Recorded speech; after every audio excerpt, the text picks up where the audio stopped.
We all know a pushy person. You might get frustrated knowing how to deal with them. You don't want to get pushed around, but you also don't want to hurt their feelings. It's a delicate balance. Studio 5 relationship coach Dr. Matt Townsend has the secrets to stop a pushy person. They're so annoying, aren't they? So frustrating at times. But then the feelings do come into play, and you realize they're humans. And you don't want to hurt their heart. See, now watch what's so funny is we're also worried about hurting the pushy person's heart. Like, who says they have one? They do. But they do, but they obviously don't get it. They may not even know that there's a negative feeling. Maybe we just are the ones that are so afraid that we don't push. So I'm going to give you a quiz. You ready? Yeah. I love quizzes. You do when you're I've always failed them. I'm not a good test taker myself. Okay, here we go. So if you're trying to get away from a pushy person, we'll have you go first, okay? Don't be afraid. Okay, I'm not. Should you try to get away by making excuses based on your feelings? Like, I just don't feel like doing that. Or logic? Like, you know what, I'm busy, my schedule doesn't meet that. Logic. You should use logic. Wrong. Oh. Really? Sorry to be pushy. No, you could do logic. Logic's great, but if they keep coming back, they can always fight your logic. Or they can always fight. So if you give them a problem that is logical, they're going to try to fix your logical problem. Like, I don't have a babysitter. And they're like, well, my kids can babysit. Oh. Well, I don't like your kids. So watch this. The best way to get away from a pushy person is share your feelings. It's hard to argue your feelings. You know what? I just don't feel like going out tonight. I feel like I need to be home with my kid.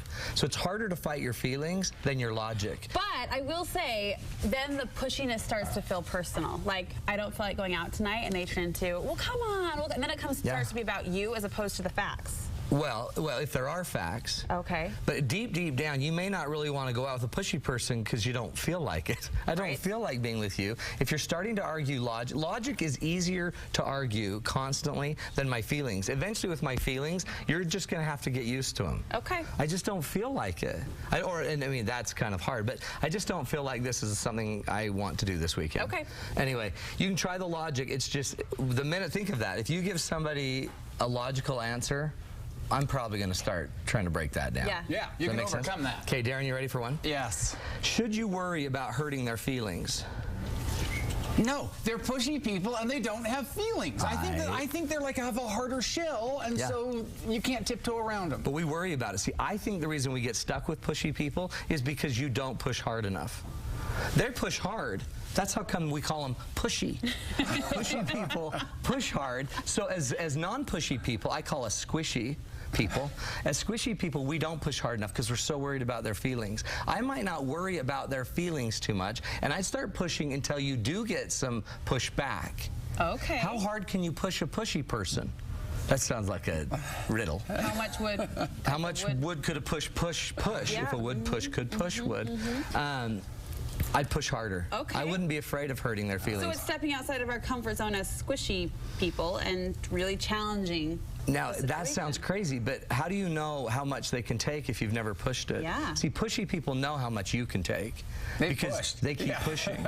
So until you've pushed on the boundary, you may not know where the boundaries are. So, so by the way, remember, they don't think like you do. So be more aggressive with a pushy person. Okay, you ready? Okay. Good. Ooh, that was good job. Did I get that one? You totally nailed it. Okay. Should I try to communicate back to them? Like, should I try to use verbals or nonverbals? Should I make a call to tell them these things? Or should I use a nonverbal like a text message? Verbals, you should be direct. Okay, interesting. That would be ideal, especially, you know, you nailed that. Oh, good. You did. So what we should do is I personally would use what they used with me. Okay. So if they called me and asked me to do this, whatever, then I would probably call them back and be a little stronger. Okay. If they texted, well, a lot of us that are squishy, by the way, we're the ones that tend to get used and pushed. Yes. We would probably opt for a softer method, like just texting back. And then by the way, they may not really be getting the message as clear as we need to do it.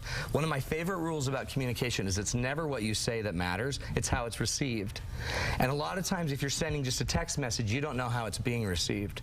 So if I push on a pushy person long enough, I can see their feathers start to get riled a little bit, which now all of a sudden becomes a very real moment. Then we can talk about that. Does that make sense? Kind of breaks down the walls that you've built up, that are being built up. Yes. So I'd say ideally push using their language. Okay. But if you can, I'd use verbal. Okay. Which again, squishy people we don't like.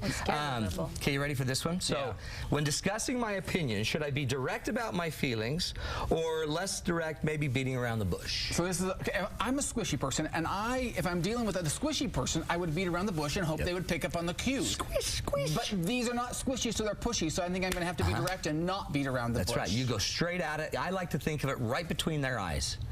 Ouch. It sounds very aggressive. Yeah. But you don't want to scatter this message. With a pushy person, you need a very concise, direct message. To the point. To the point, and the best message might be no. No. Well, you know what I'm thinking here as you're sitting and talking about it? Pushy people aren't just, it's not just a form of communication, it's kind of a form of rudeness. I mean, these people are kind of beyond the boundaries of just strong communication. Now, rudeness, though, would imply that they intend to. I even would go further and say these people just don't have a clue. Yeah. So they're not even trying to be rude. This is just what they've learned. Yeah. They've learned to just be more direct. It's not about feelings. I'm asking you if you want to go shopping. Hello?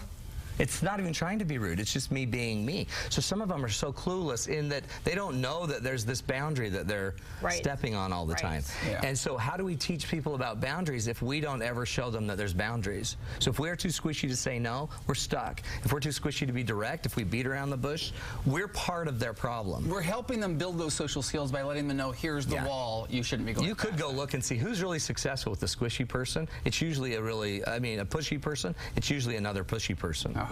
Somebody that's very direct. Okay, so you guys are good. Here's another one. With pushy people, this is so fun. Should I be honest or nice? Oh, Brooke has this one. Should you be what? Honest or nice? You should be both. You can be honest and be nice. Give me some sugar there. That's right. You can be honest and nice. Yes. By the way, isn't being honest nice? Yes. Well, nice to be honest. Yes. I don't know. There's ways to be honest that is not nice. See, so we can still show respect. We can still be decent. But if you keep encroaching and encroaching, somebody needs to give feedback. Okay, an example, the close talker. You ever had the one that's always in your space? It might be nice that eventually once you're close enough with them, you say, you're a close talker. Did you know that humans have boundaries? And you cross the boundary. Duh. And then you can be stronger with them. So being sometimes honest with them is the nice. Yeah. Aaron! Scary! Okay, you guys are good, so you can do both. By the way, humans dichotomize. Either I'm good or I'm bad to this person. You're not. Either I'm strong or I'm weak. It's not always that way. You can be strong and nice. I like that. Makes sense? I like that. Thank you. It's just something I did. Can I quote someone? Please. I can't even know. I don't even know who this is. My friend says you should act like a lady, you should think like a boss. Right? Wow. Honest and nice. But I don't like acting like a lady. Okay, well. That's great advice. Like a gentleman. I'm not sure where we're going with that. But I get it. One more question? Should I avoid them? These people bug me. They irritate. They're clueless. They don't get it. Should I just avoid them? You know what I'm telling you? That's you where honestly. I go. Yes. Yes, you should avoid them. Yeah, I'd agree that would with make life so much easier. Just avoid them. Yeah. Okay, you're wrong. Oh, but I'm honest. You know why? Because and you're nice. And you're nice and squishy. Then you're becoming dysfunctional. So we don't become dysfunctional just because they are. We do not let the most jacked up person lead the relationship. Period. Don't become dysfunctional because they are. All right. This weekend, good stuff, Matt Townsend. Thank you. This weekend, the big date night. Huge date night. Still time to get a seat? Yes, but they're going fast. It's this Friday, 7 o'clock. Building your relationship IQ. So if you have people out there that are pushy that don't get it and they need a little relationship IQ, bring them to this. Don't even tell them what we're talking about and I'll surprise them. November 16th, 7 p.m. It's at the Larry Miller Conference Center at Slick in Sandy, Utah. Go to datenightswithmatt.com. Boom! We'll change your world. Leave a little trail of Cheetos and they'll come gathering along until you're finally in the door. Exactly. Close the door then we lock the door and they're in there. It's the meanest kind of trickery. Thanks so much. Kid.